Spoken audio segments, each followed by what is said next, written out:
My birthday party. My parents told me to sell my apartment for my golden child brother's debts. When I refused, they took their gifts and kicked me out. So I left, and the next morning I counted their missed calls. I was in the middle of finalizing a project proposal when my phone rang. Mom's name flashed on the screen. I hesitated before answering. Calls from my parents usually meant some drama involving my younger brother, Jake. "Hello?" I answered, trying to keep my voice neutral. "Tara, good, you picked up." Mom's chipper voice came through. "Your father and I have been planning your birthday celebration. It's in 3 weeks, right? We've decided to host it at our house. Just family and close relatives. Won't that be nice?" I blinked in surprise. My birthday? They actually remembered? "Oh, that's unexpected," I said carefully. "I was actually thinking of celebrating at that new Italian restaurant downtown with some friends from work." "Nonsense." Mom cut me off. "I've already invited everyone. Your aunts, uncles, cousins, they're all coming. You should be grateful we're taking care of everything." I sighed, recognizing the familiar tone. There was no point arguing when she used that voice. "Sure, Mom. Thanks for organizing everything." After hanging up, I stared at my phone in disbelief. In 30 years, my parents had never shown this much interest in my birthday. Growing up, my celebrations were always modest affairs, a small cake, maybe a new book if I was lucky. Jake, on the other hand, got elaborate parties with themes, bounce houses, and expensive gifts. I still remember my 16th birthday. I'd been hoping for driving lessons, which my parents had promised. Instead, they gave me a $20 gift card to a bookstore and said they needed to save money. 3 years later, they bought Jake a used car for his 16th birthday. He totaled it within 3 weeks, and they replaced it without a single complaint. When I moved out at 18, I promised myself I'd never expect anything from them again. I worked through college, took extra jobs, and slowly built my career as a project manager at a marketing firm. Their blatant favoritism had at least taught me self-reliance. So why were they suddenly interested in celebrating my birthday? Part of me wanted to believe they'd finally realized how unfair they'd been all these years. Maybe they were trying to make amends. It seemed unlikely, but perhaps turning 30 had made them reflect on how they'd treated me. I turned back to my computer, pushing aside thoughts of my family as I focused on the project at hand. This proposal could mean a big commission if it went through, adding to my already growing savings. I'd closed 3 major projects in the past year, and each success had brought substantial bonuses. 2 months ago, I'd used those savings plus the money I'd been setting aside for years to buy my own apartment. No mortgage, just mind free and clear. It was a modest 2-bedroom in a decent neighborhood, nothing fancy, but it was the first place that ever truly felt like home. My phone buzzed with a text from Jake. "Heard Mom's planning your birthday. Sounds fun." Even this simple message carried a hint of the sarcasm that characterized most of our interactions. Jake was 27 now, but he still had the entitlement of the golden child. 3 years ago, he'd announced he was opening a tattoo parlor. Our parents had been so proud. Even though Jake had no business experience and only mediocre artistic talent, they'd helped him with the initial investment, of course. From his social media, you'd think he was extraordinarily successful. His Instagram was filled with photos of exotic vacations, expensive clothes, and beautiful women. Each post was carefully crafted to project the image of a prosperous entrepreneur. I suspected the reality was quite different. For the next 3 weeks, I threw myself into work, trying not to think too much about the upcoming birthday dinner. When Friday finally arrived, I left work early to get ready. I chose a simple blue dress, professional but festive, and drove to my parents' suburban home, the same house where I'd grown up. Cars lined the driveway and street. I recognized my Aunt Lisa's sedan and Uncle Mark's pickup truck. As I approached the door, I took a deep breath and rang the doorbell. Mom opened it with a bright smile. "There's our birthday girl. Come in. Come in. Everyone's waiting." The living room was filled with relatives I hadn't seen in months, some in years. Aunt Lisa hugged me tightly. "Tara, it's been too long. You look wonderful." Uncle Mark patted my shoulder. "Heard you bought yourself an apartment recently. No mortgage, that's impressive. Thanks." I smiled, genuinely pleased by their recognition. It took years of saving, but it feels good to have a place that's completely mine. From across the room, I noticed Jake's face. He was slouched in an armchair, looking at his phone. When Uncle Mark mentioned my apartment, Jake glanced up with a grimace before returning to his screen. The evening progressed pleasantly. We ate Mom's lasagna, my favorite, which she rarely made, and the conversation flowed. Relatives asked about my job and congratulated me on my apartment. Several commented on how responsible I'd always been. Remember when Tara was only 12 and she started that little neighborhood dog walking business? Aunt Lisa reminisced. Always the entrepreneur. I smiled, enjoying the rare attention. Jake remained mostly silent, occasionally typing on his expensive new phone, a model I knew cost well over $1,000. Present time, Mom announced after dinner. Everyone gathered around as I opened gifts. Most were simple but thoughtful. A scarf from Aunt Lisa, a gift card from my cousins. When I got to my parents' gift, it was a large box wrapped in silver paper. "This is from us and Jake," Mom said. Inside was a high-end coffee maker, not the most personal gift but certainly useful. "Thank you," I said. Genuinely appreciative. "This is great." As the evening wound down, relatives began to leave. With each goodbye hug, I felt more relaxed. Maybe my parents really were trying to mend our relationship. This birthday hadn't been extravagant, but it had been normal. That alone felt like a gift. Once everyone had left except for me, my parents, and Jake, I started gathering my things. "Thanks for hosting, Mom. This was nice." "Wait, Tara," Mom said, her expression suddenly serious. "We need to talk to you about something important. Sit down, please." The shift in her tone made my stomach tighten, but I took a seat on the couch. Dad joined Mom on the love seat opposite me, while Jake lounged in a nearby chair, still absorbed in his phone. "What's going on?" I asked, my earlier contentment rapidly fading. Mom and Dad exchanged a look before Mom spoke. "It's about Jake. He's having some financial difficulties. A few years ago, when Jake opened his tattoo parlor, he took out some loans for business development." Dad jumped in. "The business hasn't been doing as well as expected, and now he's having trouble keeping up with the payments." I bit my tongue to keep from pointing out that Jake was rarely at his shop. His Instagram showed him at beach resorts, nightclubs, and on boats with different women almost weekly. Just last month, he'd posted photos from a 2-week trip to Bali. Not exactly the behavior of someone struggling financially. "How bad is it?" I asked cautiously. Mom and Dad exchanged another look. "His debts are around $200,000, Mom finally said. $200,000? I gasped. That was more than I'd paid for my entire apartment. How is that even possible? Jake finally looked up from his phone. "Business costs add up," he said defensively. "Equipment, rent, advertising. And why are you telling me this?" I asked, though a sinking feeling in my stomach suggested I already knew the answer. Dad cleared his throat. "We think you should help your brother pay off his debts. You should sell your apartment. That would cover Jake's debts and give him a fresh start." The room went silent. I stared at my parents, waiting for them to crack a smile, to let me know they were kidding. But their expressions remained serious. "You want me to sell my apartment, which I saved for years to buy, to bail out Jake?" My voice was quiet but strained. "He's your brother," Dad said firmly. "Family helps family." I looked at Jake, who had the decency to look slightly uncomfortable, though he was still texting someone, the ghost of a smile playing on his lips. "This isn't happening," I muttered, standing up. "I'm not selling my apartment. That's insane." Jake's head snapped up. "Wow, what a terrible sister you are," he spat. "I knew you wouldn't help." "You can't be serious," I said, looking from Jake to my parents. "He has a yacht, for God's sake. I've seen the pictures. He drives a Porsche. Why doesn't he sell those?" "Those are important from my image as a businessman," Jake said, suddenly animated. "I can't sacrifice my professional appearance. How would that look to potential clients? And my home isn't important," I shot back. "The home I worked for years to afford?" "You're being selfish," Mom said, her voice rising. "Jake needs our help. As his older sister, you should support him. And what about all the support you've given him over me his entire life?"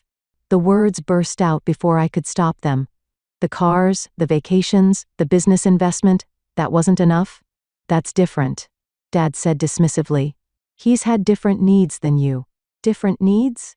I echoed in disbelief. "When I needed braces, you told me we couldn't afford them. 6 months later, Jake got an expensive gaming system for Christmas. When I needed help with college tuition, you said I should take out loans. But when Jake wanted to start a tattoo parlor with zero experience, you handed him thousands. Stop exaggerating, Mom snapped. We've always treated you both fairly. I took a deep breath, trying to calm myself. I'm not selling my apartment. End of discussion. Mom's face hardened. She stood up, walked to the coffee table, and grabbed the box containing the coffee maker they'd given me earlier. Then you don't deserve gifts from us, she said coldly, pulling the box away. I stared at her in shock. Even for her, this was cruel. I think you should leave, Dad said, standing beside Mom. If you can't support your brother in his time of need, you don't deserve to be part of this family. You don't deserve to be our daughter, Mom added, her voice ice. Jake watched this exchange with a smug expression that made my blood boil. Fine, I said, grabbing my purse and jacket. I'm going home to the apartment I earned, that I own, and that I am absolutely not selling. Get out, Mom hissed. Just get out. I walked to the door with as much dignity as I could muster. None of them followed me. As I stepped outside, I heard the door slam behind me. The drive home was a blur. My phone kept buzzing with texts, but I ignored them until I was safely inside my apartment. When I finally looked, I wished I hadn't. Mom, you ungrateful girl, after everything we've done for you. Dad, your selfishness is disappointing. Think about what matters more, your brother's future or your own greed. Jake had sent the most hurtful messages. Have fun being alone in your precious apartment. Maybe you can cuddle with your mortgage papers, since no man would want to live with such a selfish bitch. Must be nice being so ugly inside. At least it matches your outside. You'll die alone in that apartment. Congrats on the great investment. I threw my phone onto the couch and burst into tears. Happy birthday to me. After a good cry, I dragged myself to the bathroom and splashed cold water on my face. In the mirror, my eyes were red and puffy, but as I stared at my reflection, a strange calm began to replace my hurt. What had I really lost tonight? Parents who had never prioritized me? A brother who only saw me as a potential ATM? Some family. I made myself a cup of tea and sat at my kitchen table, thinking. For the past year, I'd been sending my parents $1,200 every month, $700 for the loan on their new car, the old one had finally died last year, and $500 for household bills. They'd never asked for this help. I'd offered it because I thought that's what family did for each other. I opened my banking app and navigated to the recurring transfers section. With 2 clicks, I canceled both monthly payments. It felt both terrifying and liberating. Then, I opened my laptop and began typing an email to my parents. Mom and Dad, since you've made it clear that you don't consider me your daughter anymore, I won't continue to financially support strangers. The monthly transfers for your car loan and household bills have been canceled, effective immediately. If Jake's financial future is so important to you, perhaps you can redirect the $1,200 per month you'll now be responsible for toward his debts instead. Please don't contact me again, Tara. I hit send before I could change my mind. Then I turned off my phone, took a long hot shower, and went to bed. Tomorrow was Saturday, thankfully. I didn't think I could face work after tonight. I switched on my phone the next morning, and it immediately began buzzing with notifications. 53 missed calls and dozens of text messages, mostly from my parents and Jake. I scrolled through them with a detached curiosity. Mom, how dare you cancel those payments without discussing it first? Call me immediately. Dad, your mother is very upset. What you've done is incredibly cruel. Jake, nice job screwing over Mom and Dad to get back at me. Real mature. The messages grew increasingly frantic and angry. The latest one, sent just 30 minutes ago, was from Mom. We need to talk, call me now. As if on cue, my phone rang with her number. After a moment's hesitation, I answered. How could you do this to us? She demanded without even a hello. Do what? I asked calmly. Stop supporting people who don't consider me family? Seems reasonable to me. You had no right. Actually, I had every right. It's my money. There was a pause. Then Mom's voice softened into the manipulative tone I knew well. Tara, honey, we were upset last night. Things were said in the heat of the moment. Why don't you come over today so we can discuss this like adults? No, I said firmly. I'm not coming over, and I'm not changing my mind about the payments or my apartment. Her voice cracked. We can't manage without that money, Tara. The car payment alone. You should have thought about that before you demanded I sell my home and called me names, I replied. I'm done being your backup plan. But, goodbye, Mom. I hung up and immediately blocked their numbers, then did the same for their email addresses and social media accounts. Maybe it was petty, but it felt necessary for my mental health. The following week was surprisingly peaceful. Without the constant drain of worrying about my family, I found myself more focused at work and sleeping better at night. I closed another project ahead of schedule, earning praise from my boss and securing a new client that everyone had been trying to land for months. My peaceful bubble burst on Friday afternoon when my Aunt Lisa showed up at my apartment unannounced. Tara, I hope you don't mind me dropping by, she said when I opened the door. I have news for you. I busied myself in the kitchen while Aunt Lisa settled on my couch. When I returned with 2 glasses, she got straight to the point. Your parents have been telling everyone a very interesting story, she said. According to them, you've cut them off financially because they didn't give you an expensive enough birthday present. I nearly choked on my water. What? There's more, Aunt Lisa continued. Your mother claims you demanded they sign over their house to you, or you'd stop helping them with bills. I sighed and told her everything. The birthday dinner, Jake's debts, my parents' demand that I sell my apartment, and the cruel messages afterward. I have the texts, I added, pulling out my phone and showing her the vicious messages from my family. They called me ugly, said I'd die alone, that I didn't deserve to be their daughter. All because I wouldn't sell my home to bail out Jake. Aunt Lisa's face darkened as she scrolled through the messages. This is disgusting, she muttered. And now they're playing the victims? Typical. I've watched how they've treated you compared to Jake for 30 years. When you were 10 and won that school science fair, your mother barely acknowledged it. 2 years later, Jake built that mediocre volcano that didn't even erupt properly, and they threw him a celebration dinner. Her words brought back a flood of memories I'd tried to suppress. The time Jake crashed the family car and got a new one while I had to save for years to buy my first used vehicle. The Christmas I received socks while Jake got the latest gaming console. After Aunt Lisa left, promising to set the record straight with other relatives, I felt both validated and exhausted. For the first time, someone in my family had acknowledged the unfair treatment I'd endured all my life. The following Wednesday, I was at my desk reviewing a client proposal when my office phone rang. Miss Mitchell, it was the security guard from the lobby. There's a couple here insisting they need to see you. They say they're your parents. My heart raced. I don't want to see them, Sam. Please, don't let them up. No problem. Should I ask them to leave the premises? Yes, please. But, I hesitated, then sighed. Tell them I'll come down to the lobby. I'll speak to them there for 5 minutes, but that's it. I took the elevator down, mentally preparing myself.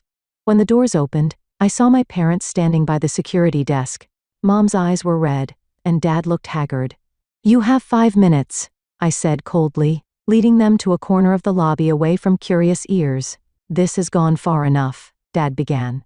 Your aunt has been telling everyone your version of events, and now the whole family is treating us like we're monsters. My version? I laughed bitterly. You mean the truth? You're exaggerating everything, Mom hissed. We were just asking for your help, and you've turned it into this character assassination. I showed Aunt Lisa the messages you sent me, I replied calmly. Your exact words, calling me ugly, saying I'd die alone. Was that an exaggeration? They exchanged uncomfortable glances. We were upset, Dad muttered. People say things they don't mean when they're upset. The way I see it, you finally said what you've always thought of me. Mom's face contorted with anger. This isn't about ancient history, Tara. This is about now. Your brother needs help, and instead of supporting him, you've destroyed our reputation with the family. You destroyed your own reputation by lying about me, I countered. And by treating me like garbage my entire life. That's not true, Mom protested. We've always loved you the same as Jake. The blatant lie made me laugh. Sure, Mom. That's why Jake got a car at 16 while I got a gift card. That's why you paid for his business but told me to take out loans for college. You've always been independent, Dad said weakly. Jake needs more support.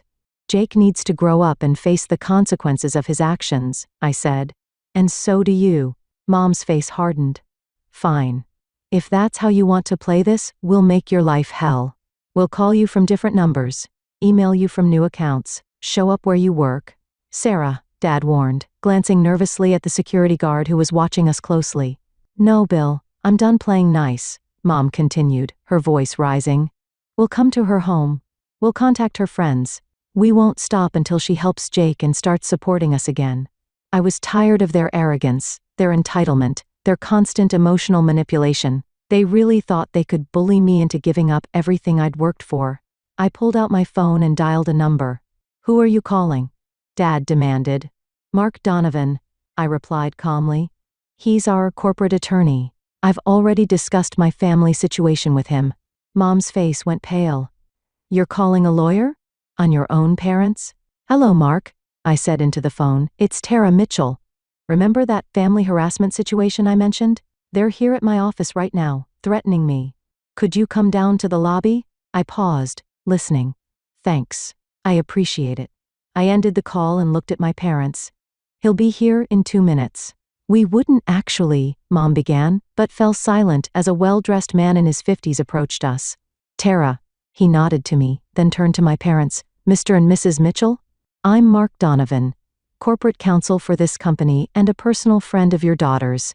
This is a family matter, Dad said stiffly. It doesn't concern you. Actually, it does, Mark replied.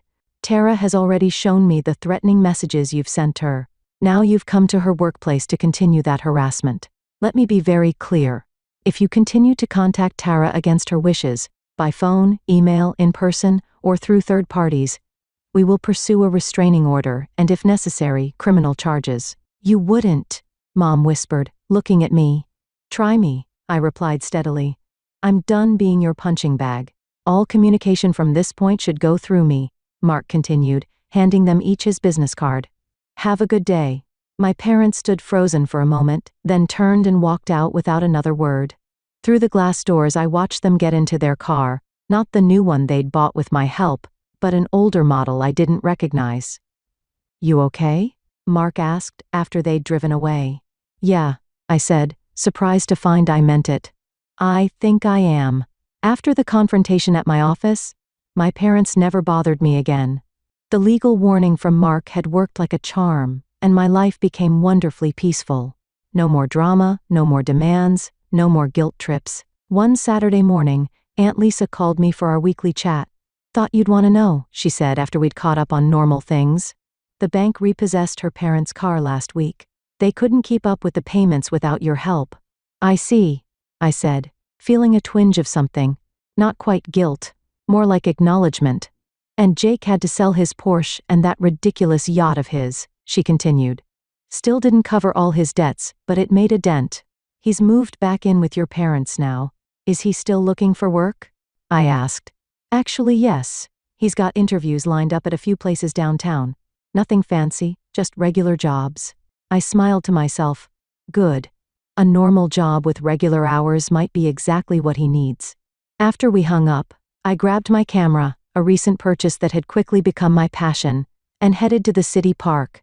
Photography had become my weekend escape, a way to see beauty in the world around me. My phone buzzed with a text from my friend Rachel, confirming our plans for a weekend trip to the coast next month.